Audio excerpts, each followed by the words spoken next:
I've got a special one from you from the field, actually traveling on multiple passports, St. Kitts passport, Serbian passport, Mexican passport, and I'm also going to show you kind of the differences in traveling with multiple citizenships from multiple different places. Because, for example, if you're an American who's looking to renounce on a St. Kitts or Dominica, I'm also going to show some client stories that I've met throughout my travels in the last couple of weeks. Are interested in getting some Latin American passport? Are you going to be stopped because people think you're a drug dealer or anything like that?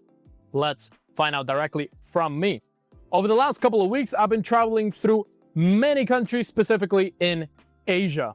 I was in Hong Kong, I was in mainland China, then I went to Macau, Philippines, Taiwan. So I went to mainland China and then I went to Taiwan, Japan, as well as Cambodia and Vietnam. So I've been to 8 different passport controls and I've used multiple of my passports because, for example, to go to mainland China, I need to use my Serbian one, or I can use my Mexican one as a transit, but you need to show that you're going to be there for a certain amount of hours. The Serbian one gives you 30 days, as well as some EU, or I think most EU passports also give you 15 to 30 days. So if you're an EU citizen or you're thinking about getting an EU passport, you're thinking, oh, I'm not going to be an American anymore, I want to be an EU passport. Is it worth it to get an EU passport? I would say highly yes.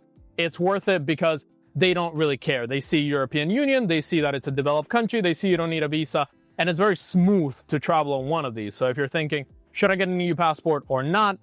Also, being an EU citizen can have some cons to your life. There's more surveillance, there's more controls on your capital, there's going to be automatic reporting of your crypto over the next couple of months. So you have to really look at the pros and cons. Pros is you're going to travel easily all over the world. Obviously, you can live anywhere in the European Union. You can go to Romania, you can go to Bulgaria, you can go to Greece, you can go to Portugal, live anywhere you want. You can live in a tax-friendly jurisdiction, but also the European Union, just like we saw with Malta, they canceled the Malta program, or they basically pushed Malta to cancel this program because EU law covers all EU countries. So they're not really sovereign countries. They're under EU jurisdiction and they'll do whatever the EU wants them to do. They can have some other policies, they can have some other tax laws, but they're always under the EU, which is obviously a con because they want to take the world into more control, more tax, more regulations. So you have to be careful. You have to weigh the pros and cons.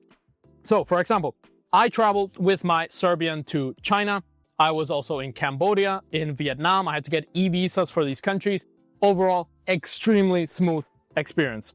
The only thing is if you get Serbian citizenship by exception, let's say you start a business in Serbia, you hire people in Serbia, and you don't look Serbian or you were not born in Serbia, they're going to be curious. They're not going to be suspicious. It's nothing going to be wrong in the passport control or traveling or security controls. For example, when I was in Moscow a couple of years ago, they stopped me on the street and they asked for my documents. I showed them my Serbian passport and that was pretty much it. I mean, it's Serbian, so they don't really care. They have a good relationship.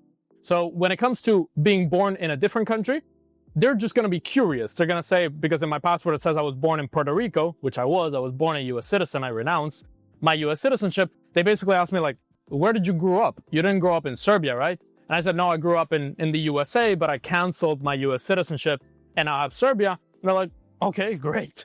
They stamp me in and that's all. So in some places, being born in the United States or being born in another country might just make them curious, might make them ask like, are you a US citizen? Specifically China and Russia, for example. If you go to one of these places, the US is seen now as the enemy. So they're going to be curious as to why a US citizen or why somebody that has a US passport is using a different passport, specifically something that they don't see often, and they're going to ask you about it. You just answer very quickly and they let you in.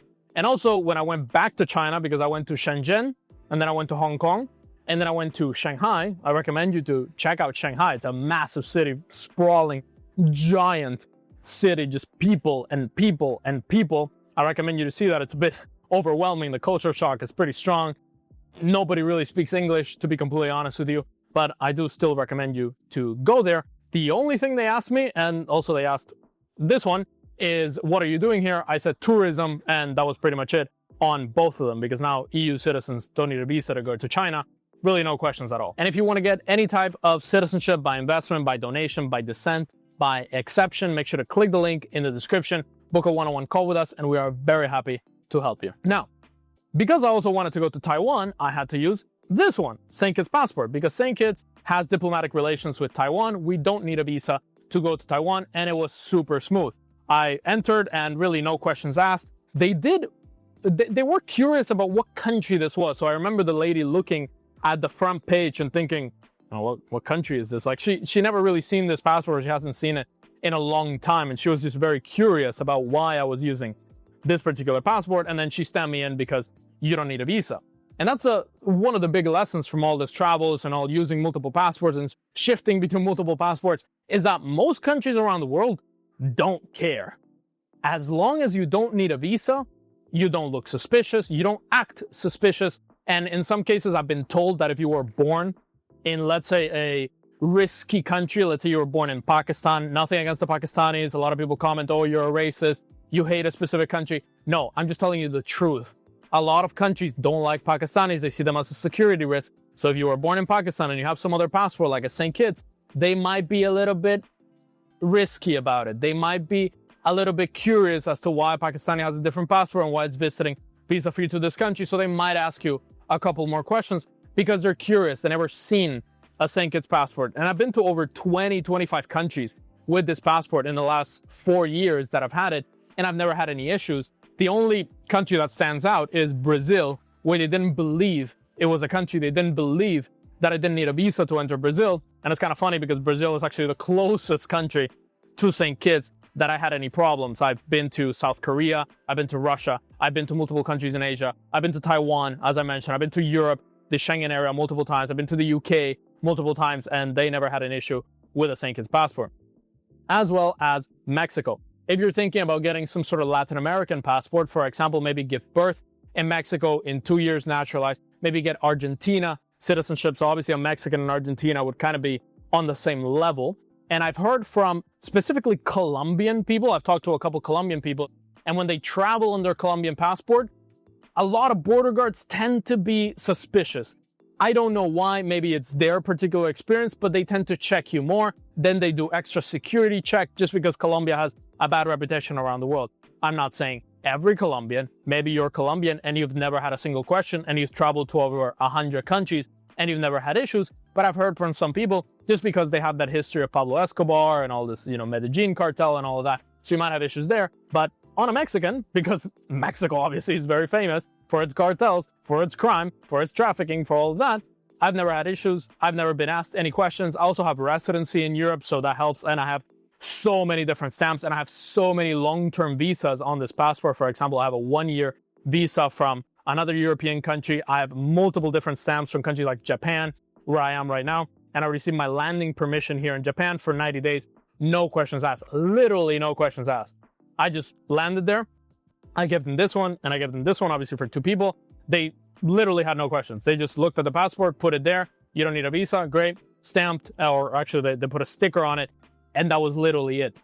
And if you're thinking of shifting from a US passport to an Argentina to a Mexico, you're thinking about having some diversification in your life.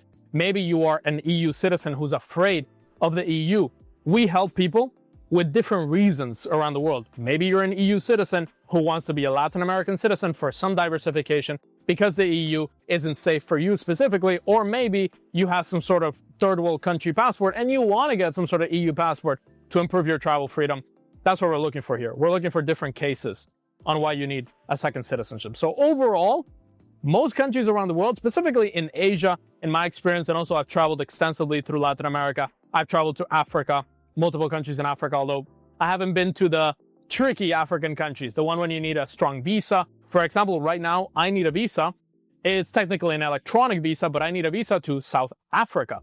I need to go to an embassy and I need to tell them what I'm doing there and go through the whole process. And I haven't done that yet because I've heard that South Africa can be too dangerous in some cases, but I definitely want to check out the safaris. So that's the next one. I'm going to make a video on applying for visas on a St. Kitts passport, on another, let's say, tier B passport for these African countries, and that will be coming next. Obviously, as an EU citizen, you don't need a visa to most countries around the world. Most EU citizens can travel freely, and obviously I need a visa to the United States as well, which I'm planning to fix in the next couple of months because I renounced my US citizenship, so it's not super easy to do that.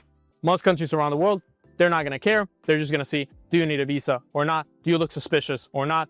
Sometimes, are you well dressed or not? I've heard that some countries really care about how you're dressed, so don't have your hair all crazy. Fly business class. If you fly business class, they're going to see that you're a business class passenger. Most countries, for example, in Vietnam, Philippines, and Taiwan, I was allowed to go through the diplomatic line just because I had a business class ticket. So they allowed me to go through the diplomatic and crew line, and obviously the officer stamping in diplomats and crew isn't going to give you any problems. And they're going to see, oh, business class, okay, doesn't need a visa, no security risk, stamp. So as long as you don't need a visa, you're flying business class, you're kind of well dressed, because sometimes I just have a t-shirt and some shorts and some sneakers, and that's pretty much it. You're not causing any commotion or anything, that's pretty much all you need. And one last thing that I will say here, what about shifting passports in different travels?